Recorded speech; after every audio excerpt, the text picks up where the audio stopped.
Bizzarp.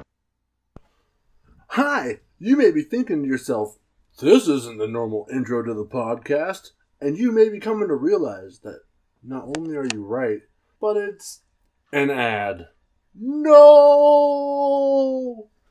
But cheer up, buckaroo, because this ad is audibly amazing. Hi again, my name is Marc and I'd like to tell you about Audible.com, a website and service where you can buy, download, and listen to thousands of audiobooks.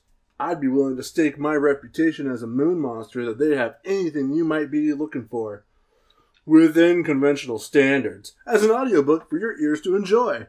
And we want to give you a book for free! Just go to www.audibletrial.com/Bizzarp or click the very same link in the description below. First-time signups get to start with a free audiobook of their choice. I love Audible. I use it all the time, and right now, I'm currently listening to the sweet words of Stephen King's The Gunslinger. So, if you want sweet everything spoken at a comfortable level into your ears, check out Audible at www.audibletrial.com/Bizzarp today. Okay, I love you. Bye-bye. Bye-bye now. Bye-bye. Bye! Hello and welcome to Geek Banter, Episode 1. My name is Davey. I'm Marc. And this is the new name for our podcast. We're starting over numbers-wise so you don't get confused. Tonight we are talking about Monday's YouTube event, the Streamies. Marc will be giving us a recap of the event and some of the winners. Then, this Weekly Geek, we have some Gorillaz news, followed by Pirates of the Caribbean 5, and ending on The Legend of Korra original graphic novel. As always, you can find this podcast and others at Bizzarp.com. That's Bizzarp.com. Subscribe to our show to keep up with what's geek this week. Yeah. So, new name, Geek Banter. This is something we decided to go ahead and do. We're still going to be Bizzarp Network, but it's just the name of our main podcast. Yeah, and it doesn't flow very well. It doesn't come off the tongue very well. No, it doesn't. And it was kind of hard to find on YouTube. Yeah. Looking for it, it kept wanting to go to Bizarro. Yeah. Or, stuff like that. So, Geek Banter is much easier to remember. I just got to make a goddamn logo. How are you? So, I'm okay. Yeah? Doing pretty good. Guess what I'm doing tomorrow? I finished. What are you doing tomorrow? I am participating in D&D at a friend's D&D thing. Sweet. It'll be my first time playing D&D in a long time. Oh, not GMing? Yeah, I am. Awesome. I am playing for the first time since you were the GM for me. Really? To judge. Yeah. Oh wow. It's been that long. I've missed it. I'm so excited. Yeah, that must be exciting. Oh, it's great. Is it still going to be 5th edition? Yeah, it's 5th edition. Everyone there is already like 12th level. One of the people turned out to be a douchebag and stopped showing up half the time and just doesn't seem to care. So I was given the option to make a 12th level character that can join the party later on or play his character. And I chose to make my own character. Yeah, he had like a level 12 monk with the elemental monk, which is pretty badass, but that wasn't the character I wanted to play. I made a multi-class 3rd level cleric, 9th level blade singer. Awesome. Oh my god, it's so good. I wrote out 8 pages of a backstory for him.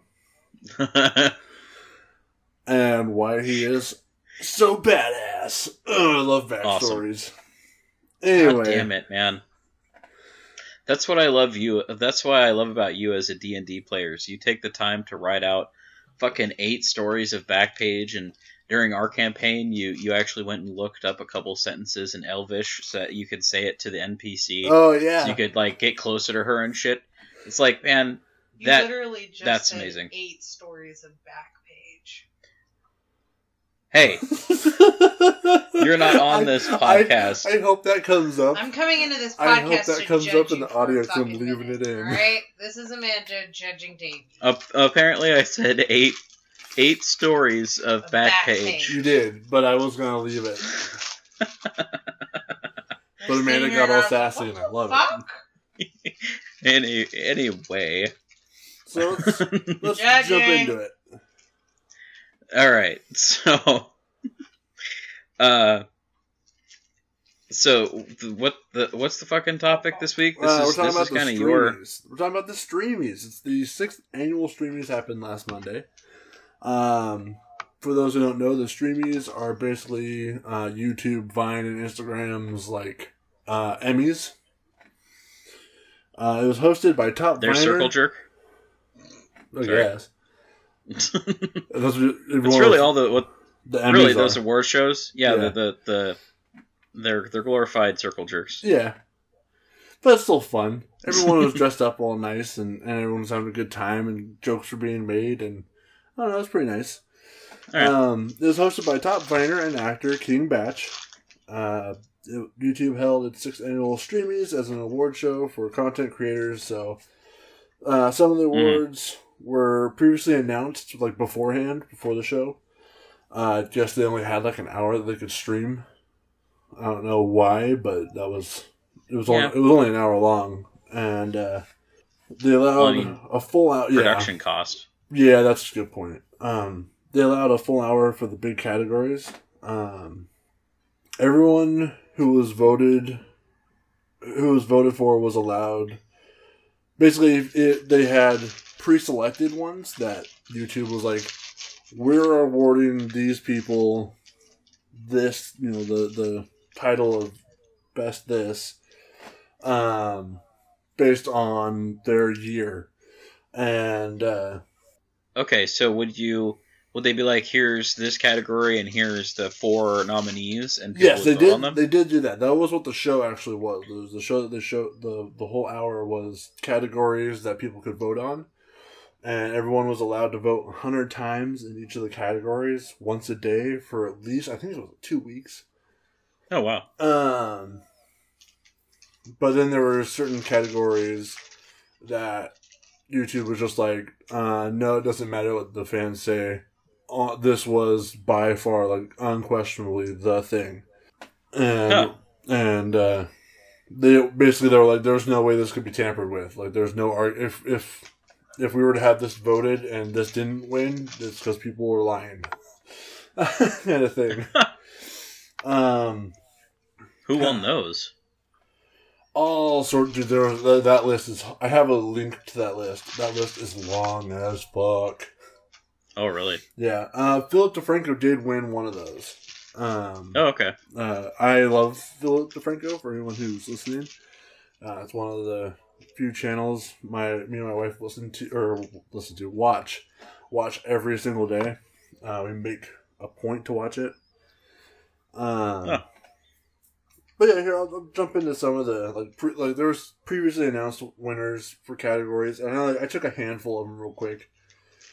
Okay. But for the action and sci-fi, Rooster Teeth's Day 5 series won that category, which is, if you haven't seen Day 5, is really kind of awesome. Basically, the premise is when you fall asleep, you die. Oh wow. And Day 5 is the 5th day of the Earth, with people not sleeping for 5 days, basically, and the fucking chaos.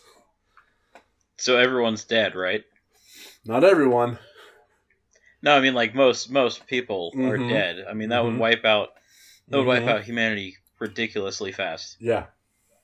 If everyone on Earth just died if you fell asleep. Mm-hmm. And that the whole series is like them trying to figure out why, how they're going to stay awake, and shit like that. Like, there's a person, I remember seeing like a trailer or something where someone was just like taking adrenaline constantly. Wow. Yeah. That's a crazy concept.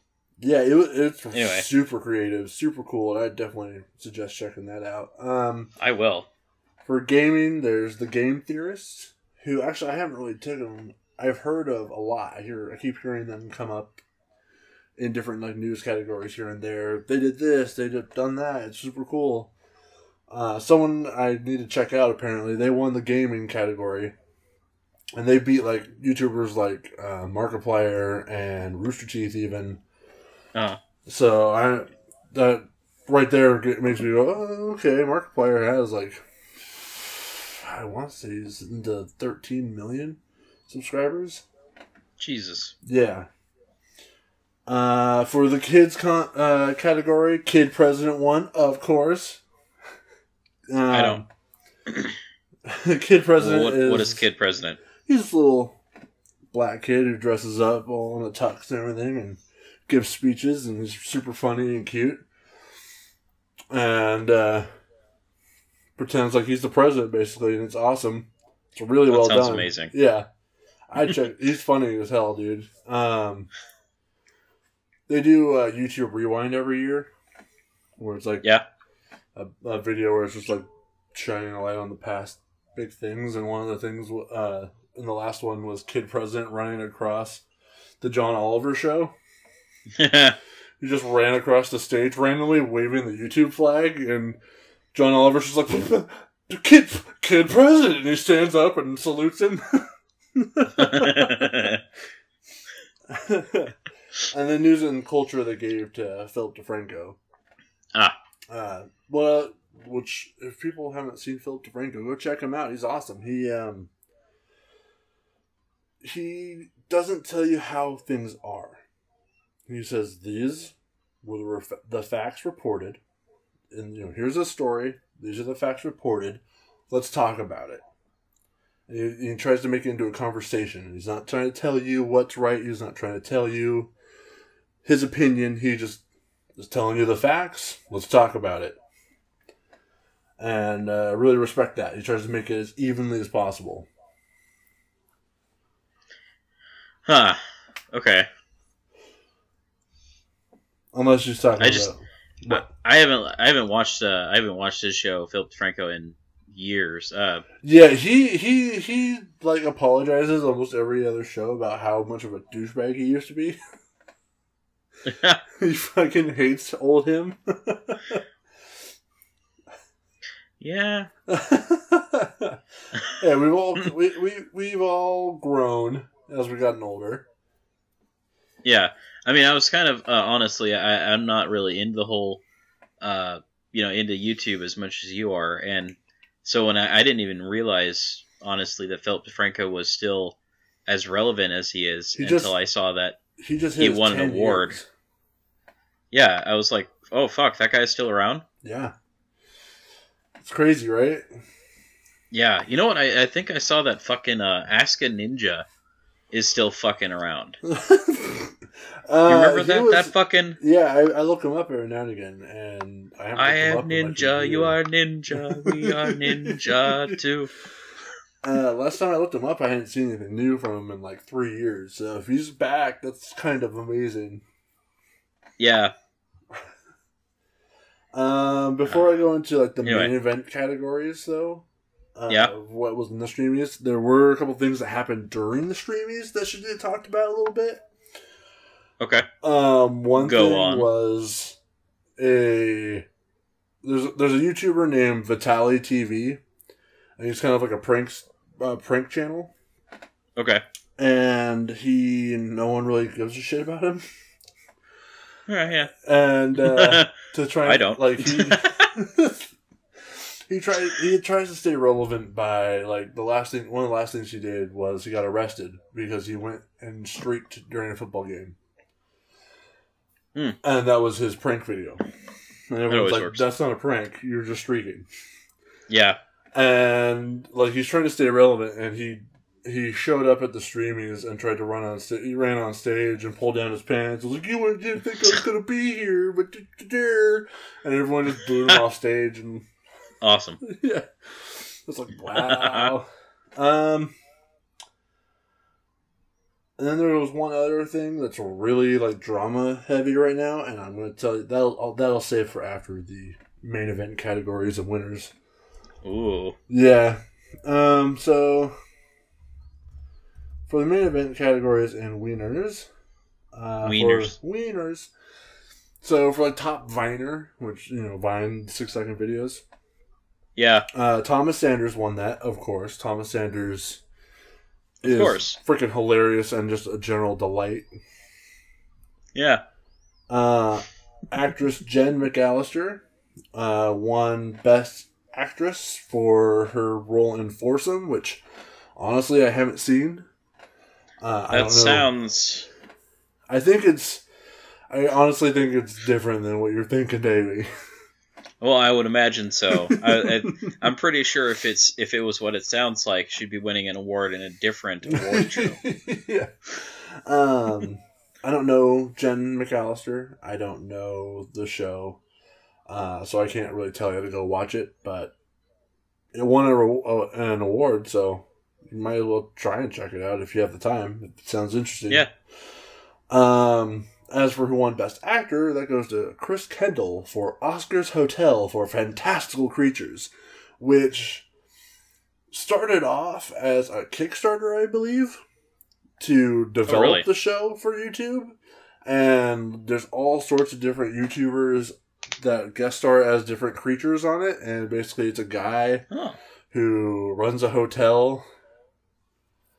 And it's very Foster's Home for Imaginary Creatures, except that it's more like this guy is Frankie, and he has to see to all their needs and whatnot in a hotel basis instead of a home orphanage. But it looked really funny. Okay. I've been waiting for it to actually come out, and I think it finally did, which is why he won the actor. Well, yeah. I would assume. Pretty sure. But it looked really funny, and I think it's on YouTube Red. Yeah. Well, I gotta say, those are two titles that immediately hook me, and I mean, Foursome. That just I want to know what that is about. It's probably gonna hook me, and then I'm gonna find out it's something I'm probably not gonna care about. But then Oscar's Hotel for Fantastical Creatures. That just sounds like fun. So yeah, I want to check that out for sure. What the fuck is this Lifestyle Award?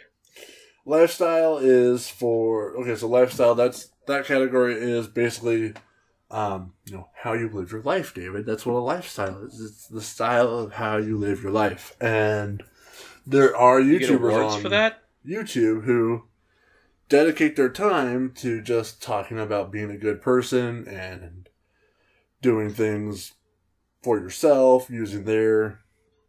And give good advice and stuff, using their past experiences.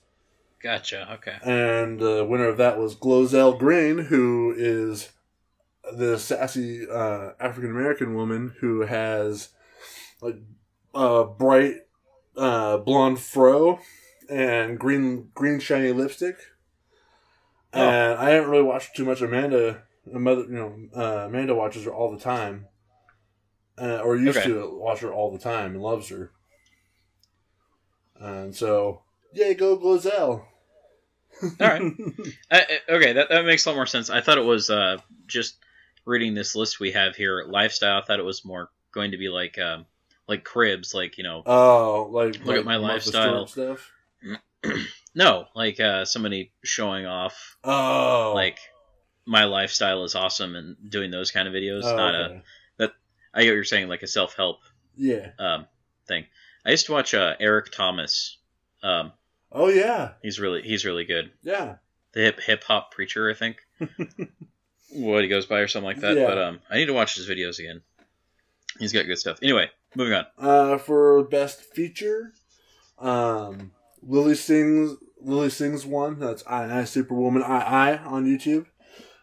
She won the best feature for A Trip to Unicorn Island, which is a little... Sounds like... It's about kind of accepting your faults. Oh, so it's not about LSD, okay. No. But it's super fun. It looks really fun. It looked really whimsical. Well, LSD typically does look pretty fun. Yeah. Best comedy went to Rhett and Link for Good Mythical Morning. Another show me and Amanda make sure to watch every single day. Rhett and Link. I really need to. You need to like make me a fucking list. I will do it. Shows dude. I need to watch. Listen, honestly, I've been thinking about this for a couple weeks. David, we are part of the YouTube community now.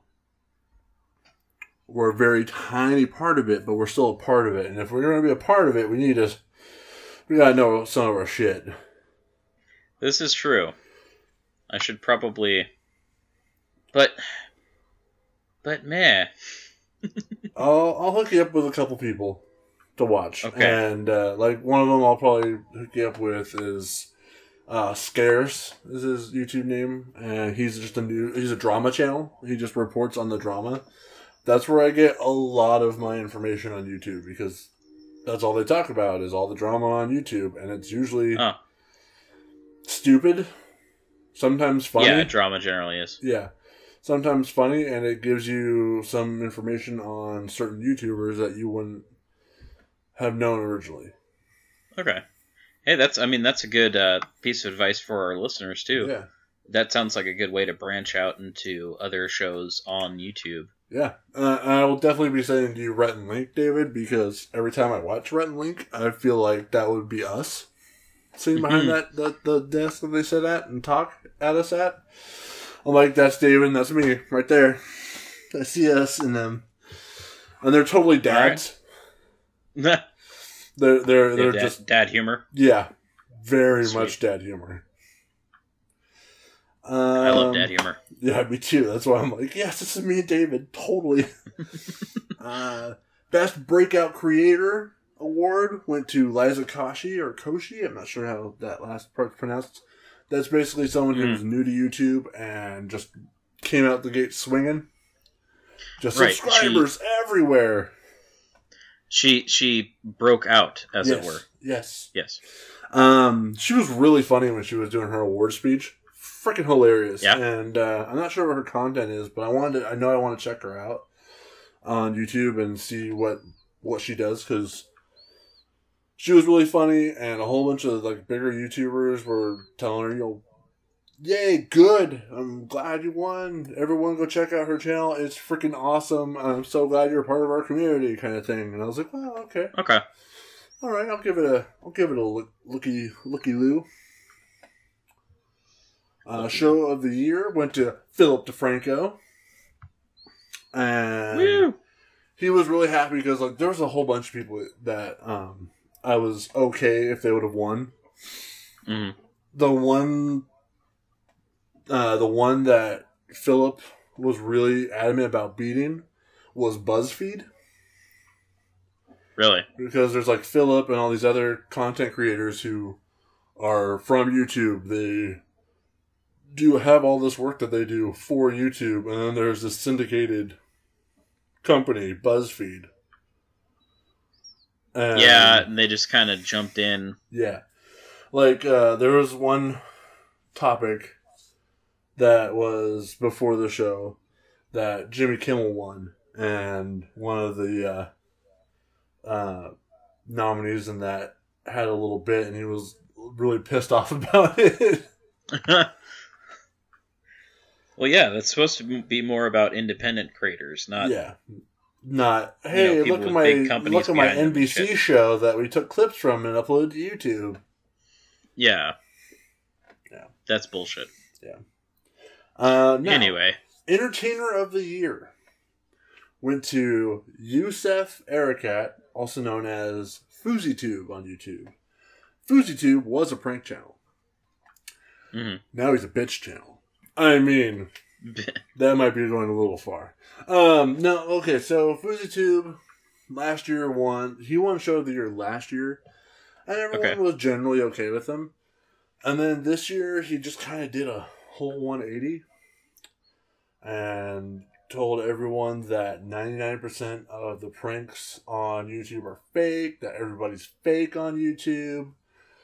Then started baking all sorts of different crazy drama shit, trying to expose drama people, and it didn't work.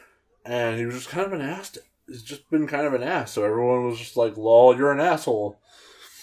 And then, so he wins. And everyone's like kind of a little bit, everyone's like, yay, but they all have looks on their face like, really? Like they're surprised? Yeah. And he gets up there, and the first thing he says is, I'm the most hated person on YouTube. But like, my first thought was, well, that's kind of a fuck you to your fans who just voted you into this. Yeah. But he goes on and say how, oh, the comments always get me down, and da-da-da-da, and just kind of whines the entire time. Well, the reason I wanted to leave the last bit of drama out till the end is because it's about FouseyTube. So, after he won, everyone was kind of like, oh, it's rigged. The Streamies are rigged. Fuck this guy. Yeah. Then they found in the description of one of his videos, after the whole Streamy thing where you could vote, that he had a thing as retweet this and be entered into a giveaway. And when you clicked on the link, it went to a tweet that would vote 100 times for him. Oh, wow. And you can't do that.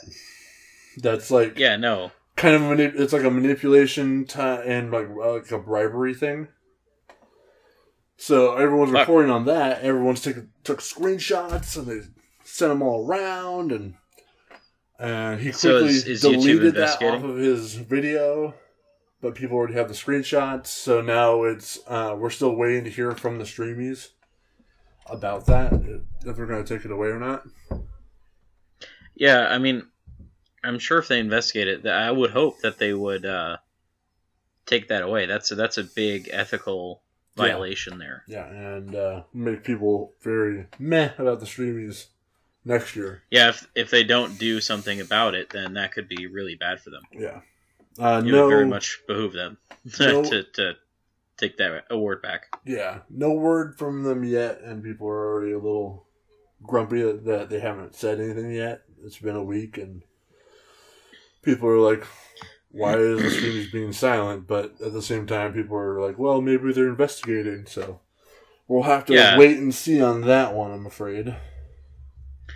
Any idea on who the runner-up might be if they take the award away from that guy? Oh, there was like 9 people in that category, and a bunch of them were really big YouTubers. Mm. Okay. So it really was up in the air, in my opinion, on who would win. Okay. Well, I think that, I mean, do you have anything else to say about the Streamies? No. Everyone looked really nice. It was like the Emmys and was red carpet kind of stuff. Everyone was all dressed up and looked super nice. Awesome. Yep. But otherwise, not awesome. now. Well, alrighty. Well, alright, let's move on to our next segment here, the Weekly Geek. Headlines from around the web. The first one we've got here is some very welcome news from Gorillaz. Yeah. Yeah, they're working on a new album. And it looks like is this going to be the name of the album, The Book of Noodle? We don't know for sure if it's going to be the name or if it's what the album will be about. Okay. The Book of Noodle was just what they hashtagged for the 10 tweets that I have links to in the description below. Mm-hmm. That's what they were titling the tweets as. People were speculating that The Book of Noodle will be the name of the album or will have something to do with the album. Yeah, or it could be a song on the album or something like that. But it's just really cool because the Book of Noodle tweets are 10 tweets and they confirmed and added a whole bunch of the storyline. Yeah. So, like, in the Plastic Beach, there's a storyboard video on YouTube called Rhinestone Eyes, which no one was ever really 100% positive if was canon or not. But the Rhinestone Eyes storyboard video details the attack on Plastic Beach. And one of the first tweets from the Book of Noodle is talking about after the attack on Plastic Beach. Right. And people were like, it confirms Rhinestone Eyes, storyboard, music video. Yes, awesome. Okay. Then, it talks about Noodle doing some crazy shit in Japan for 6 years. Yeah, like... hunting down a shape-changing demon. Yeah. And, which is super cool for Noodle. Yeah. And, that she actually released on accident. Yeah, that she accidentally released on accident, helping some lady do a job in a river. I forget exactly what she was doing, like clam shuckling. Yeah, something like that. But yeah, so after she goes and does that, she escapes, and then she escapes this like fortress, and then ships herself to Murdoch at a certain address.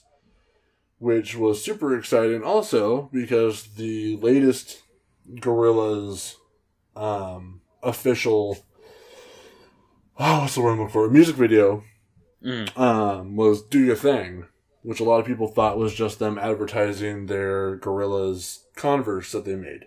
But in that they have the address of the place they're at in the Do Your Thing video, which is the same address Noodle is shipped to. Meaning that the last music video from Plastic Beach, to Do Your Thing, is a 6-year gap. Oh, okay. Yeah. Interesting. That's awesome. I'm just glad that there's going to be new music from the Gorillaz. Yeah, me too. Oh my god, I'm so stoked. Fuck yeah. Plastic Beach was hit or miss for me. It was some of the songs I feel are really good, but a lot of, like, half the album I just didn't really care for at all. There's like 2 songs on there that I'm kind of mad about, but the rest of them I just jam to. I know, yeah. Best thing about the Gorillaz is they changed their style. Yeah. It's not, the first album sounds very different from their third album, Plastic Beach. Right. So, anyway, let's move on to the next item here in the Weekly Geek. Apparently they're still fucking doing these. Pirates of the Caribbean 5. So, Pirates of the Caribbean 5, Dead Men Tell No Tales teaser trailer and poster was released. Yeah, I guess they're just gonna keep doing these until nobody fucking sees them, I guess. But, So I have 2 things to admit about this. Yeah. One, I thought this was Pirates of the Caribbean 4. Because I hadn't seen Pirates of the Caribbean 3 yet. I still haven't. Okay. And I'd never even heard the news for 4, Stranger Tides or whatever it was. Yeah. And my second thing to admit is I watched the trailer for this, and I saw the Ghost Captain, which is the bad guy from No Country for Old Men. Yeah, Javier Bardem. Yes, I love that guy, and because of that, I will now be watching the 3rd and 4th movies so that I can go see this. I will pretty much support anything that guy is in. That guy is awesome and hilarious. Okay, sweet. I don't know. I feel like it looks pretty good. I haven't seen the 4th one, but I heard that it was actually pretty decent. The 3rd movie is not great. But this movie, it's Captain Salazar, who is played by Javier Bardem, and he is a band of ghost pirates who are coming after Jack Sparrow for some fucking reason. And they released the teaser trailer. We'll put that in the description. It looks pretty decent. The ghosts kind of look pretty similar to... Have you seen the second movie? Yeah. I think is that the one with Davy Jones? Yeah. Yeah. They look pretty similar to Davy Jones's guys. Okay, so I haven't watched it in a long time, so I might be wrong completely, but Davy Jones's guys just looked slimy. Yeah, I mean, where these guys look like they're covered in fucking ectoplasm. That's true.